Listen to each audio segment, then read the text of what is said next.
I see a lot of my brothers on, especially my stereotypically right wing conservative Christian brothers. I prescribe to Christianity. I believe in the life and teachings of Jesus, and a lot of my friends, are very conservative Christian men. So he wouldn't have the argument that he has if he were truly following what the Lord taught. Because again, it's all about you personally coming to a personal faith in Christ, not the group, the world, the totality of humanity. It's a one-on-one situation. Absolutely. And then it's funny. Stereotypically, why does he use that terminology? Stereotypically. In other words, my brothers, whom are right-wing conservative Christians, they hold to these talking points, as it were, of individual liberty and individual responsibility. And it's curious because later on, I think the audience will hear it, where he says, you can't conflate individual liberty with individual responsibility.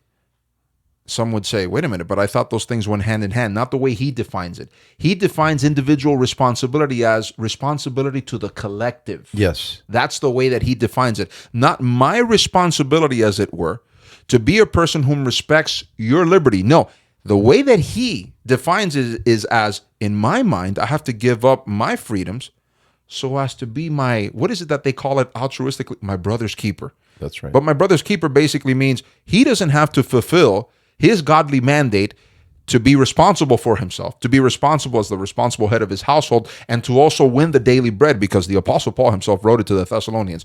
He who shall not work shall not eat. This guy advances the following theory. If this guy can't make it on his own because simply he's lazy, he doesn't use that terminology. I'm interpreting it the way that it should be interpreted.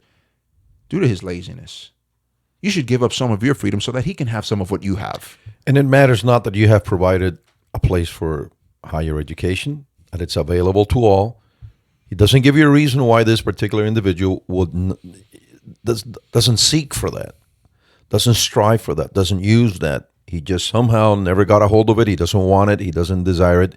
Yet it's still your responsibility to provide for him.